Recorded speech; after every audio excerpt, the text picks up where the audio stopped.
د دعا لپاره یو مهم شرط دا دی چې ته باید اسباب برابر کړې. قرآن کریم چې کله انسان لولي داسې برداشت ترې کېږي چې لومړی باید یو عمل وکړي، اسباب برابر کړي، بیا ورپسې دعا وکړي. داسې نه کېږي چې ته د کور کې پروت یې، ویده دی، هیڅ عمل دی نه کوي او دعا دی کوي یوازې. نه، د دعا اصلي طریقه پوهېږي څه ده؟ د اعقلها و توکل په طریقه باندې باید دعا وکړي. رسول الله صلی الله علیه وسلم ته یو څوک راغی، اوښ یا اسپ هر شی چې و هغه همداسې پرېښی و. پیغمبر صلی الله علیه وسلم ته پوښتنه وکړه چې هغه دې څه کوی؟ همداسې مې پرېښی ویل. ولې دې ونه تړه؟ ویل الله ته مې پرېښی دی، په الله مې ول توکل کړی. رسول الله صلی الله علیه وسلم ورته وویل چې نه، اول یې وتړه، بیا په الله پاک توکل کوه. کله چې په الله توکل کوي، دعا کوي، اسباب باید ورته برابر کړي. راځي په قرآن کریم کې د طالوت او جالوت له کیسې یو مثال راواخلو. الله پاک فرمایي چې ولما برزوا لجالوت وجنوده قالوا ربنا افرغ علينا صبرا وثبت اقدامنا وانصرنا على القوم الكافرين. الله پاک فرمایي کله چې طالوت او د هغه لښکرې د جالوت او د هغه د لښکرو مقابلې ته ووتل، هغه غونډۍ ته ورسېدل، کوم ځای ته چې دوی ته ټاکل شوی وه، کوم ځای ته چې دوی ورتلل د دښمن مقابلې ته، نو هغه غونډۍ بره سر ته چې ورسېدل، نو بیا یې دعا وکړه چې ای ربه موږ ته صبر راکړه، ربنا افرغ علینا صبره، موږ ته صبر راکړه، زموږ قدمونه ټینګ کړه، وثبت اقدامنا، زموږ قدمونه ټینګ کړه، یعنې زموږ ایمانونه قوي کړه، په ځان مو ډاډه کړه، ویره مو له زړونو لرې کړه، وانصرنا علی القوم الکافرین، او په کافرانو باندې مونږ برلاسي کړه.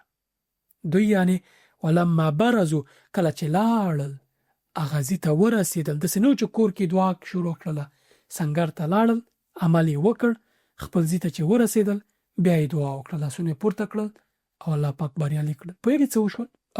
دغه طالوت او د هغه لښکرو د جالوت لښکرې ماتې کړې. هغه او داود علیه السلام جالوت په یوه وړه تیږه وویشته، له منځه یې یوړ. بیا الله پاک مؤمنان برلاسي کړل او جالوت او د هغه لښکرې له منځه لاړې. طالوت برلاسی شو.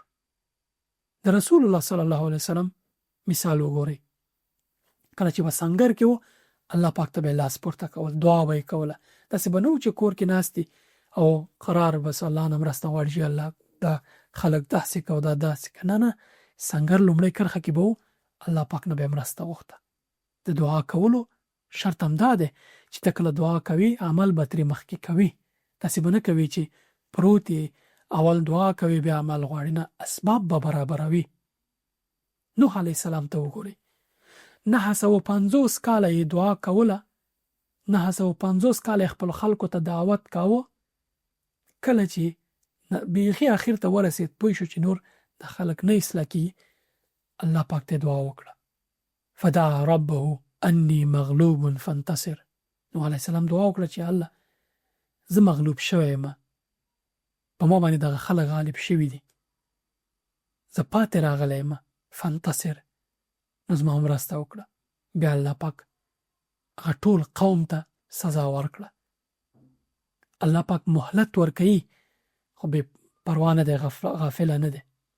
950 کاله د نوح علیه السلام قوم ته وخت ورکړ، اما هغوی اصلاح نه شول. بیا یې پرې د نړۍ په دې بله کړه، نړۍ له اوبو ډکه کړه، ټول یې پکې غرق کړه. او نوح علیه السلام او دغه څوک چې ورسره په کښتۍ کې سپاره شوي وو بچ شو. د ذکریا علیه السلام مثال ته که راشو، قرآن کریم څه فرمایي؟ اذ نادا ربه نداء خفیه، کله چې خپل رب ته په پټه دعا وکړه، په پټه خپل رب راوبلو. څه وویل؟ قال رب إني وهن العظم مني واشتعل الرأس شيبا ولم أكن بدعائك رب شقيا. زکریا علیه السلام وویل ای پروردګاره، زما هډوکي کمزوري شوي دي.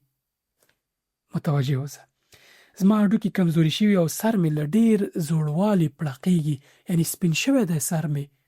د عمر هغه وروستیو مرحلو ته عمر یې ډېر پوخ شوی و. دغه وخت کې د احساس وکړ چې اسباب نور کار نه ورکوي، نتیجه نه ورکوي، ځان عاجز احساس کو، سپینګیری شوی او پوه شو چې نور غیر لاله نه بل څه مرسته ورسره نشي کوی، نو بیا په پټه باندې دعا وکړه او ویل ولم أكن بدعائك رب شقيا. او پروردګاره زه هیڅکله په دعا غوښتنه کې ستا څخه نامراده شوی نه یم، لا هم تمه لرم، سپینګیری شوی یم، ناممکنه ده چې په دې عمر کې د څوک اولاد ولري، خو ستا اسباب دا ممکنه ولی شي. له تا یې غواړم، زه زوړ شوی یم، اسباب هر څه ختم دي، منطق دا حکم کوي چې زه نور اولاد نشم لرلی، اما که ته وغواړې دا هر څه کېږي، خو زه نامراده شوی نیم، زه ناهیلی شوی نیم، زه اوس هم په تا ډاډه یم. وإني خفت الموالي من ورائي وكانت امرأتي عاقرة فهب لي من لدنك وليا. سبحان الله. وایي زه له ځان څخه وروسته د خپل قوم او خلکو خپلو خپلوانو له بدیو څخه ویریږم او زما میرمن شنډه ده. شنډه شوې ځکه چې عمر په میرمنې باندې ډیر شي، نو خو بیا اولاد راوړلو امکانات نه وي، نو ما ته په خپل ځانګړي لورینه باندې یو وارث راکړه. د خپل خپلوان ټول دوی نه ډارېږم، یو وارث ما ته راکړه، په دې زوړ عمر باندې راکړه. د دنیا اسباب پاتې راغلي، میرمن مې شنډه شوې ده، خو زه په تا ډاډه یم چې ته ما ته همدا اوس هم اولاد راکولی شي که وغواړې. نو زکریا علیه السلام اسباب اول وازمایل، پوه شو چې نتیجه نه ورکوي، بیا یې الله پاک ته رجوع وکړه. نو د دعا لپاره شرط دا دی چې ته باید اول اسباب برابر کړي، عمل وکړي. کله چې پوه شي نور اسباب عاجزه شوي دي او هر کوشش چې تا وکړو نتیجه نه لري، بیا نو الله پاک نه مرسته وغواړه. تر دې هاخوا بله لار نه لري. کله چې مضطر شي، کله چې بیړنی حالت ولري، کله چې عاجز شي له هر څه، ځان کمزوری احساسه، بیا نو الله پاک دلته تا ته فرمایي چې اما یجیب المضطر اذا دعا ویکشف السوء. څوک دی هغه چې د مضطر، د هغه چا چې احتیاج لري، کمزوری، وسې نه کېږي، بې وسی، بې کسی، څوک دی چې دغه دعا قبول کړي غیر له الله نه؟ الله پاک دی. نو کله چې دعا کوي همیشه ځان د مضطر غوندې کړه. اوس پته وایي چې مضطر غوندې دعا څنګه کوای شم؟ کله چې قرآن کریم د آیت ته انسان ګوري، متوجه کېږي چې الله پاک د مضطر دعا ډیر زر قبلوي. دا هغه چا چې بې وسه او بې کسی احساس دا کوي چې هیڅ څوک په دنیا کې اسباب هر څه عاجزه شوي دي او څوک مرسته نشي کوی او یوازې الله پاک دی چې مرسته کوی شي، دغه مضطر دی. مضطر هغه څوک دی چې بې وسی، بې کسی، امکانات نه لري، اسباب هر څه ازمویلي، نتیجه نه ورکړي او ډیر په احتیاج باندې. مضطر هغه چاته وایي چې یعنی که دغه مثال کې راوخلو ته قرآن کریم بل مثال کې مضطر هغه څوک هغه چاته وایي چې د مرګ حالت کې او هغه مثلا شراب یا حرامه غوښه هم خوړای شي چې ژوند دی پې بقا وکړي یا پاتې شي. که یو انسان مثلا په داسې حالت کې چې تند او لږې وژني او دغه اشد احتیاج حالت کې چې تر هغې بل حالت د احتیاجي نشته دی، دغه حالت کې دا کولی شي حرامه غوښه یا شراب وڅښي چې دی پې ژوندی پاتې شي، دغې ته مضطر وایي.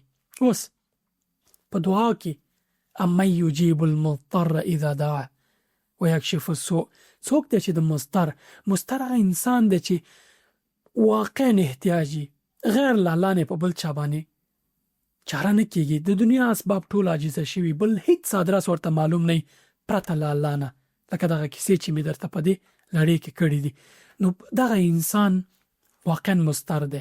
کله چې تاسې دعا کوله همیشه مخکې د دې چې په مشکلاتو باندې اخته نشي، مخکې د دې چې نعمتونه درنه الله پاک وانخلي، مخکې د دې چې سخت امتحانونو کې گیر نشي، همیشه الله پاک ته د مضطر دعا کوه.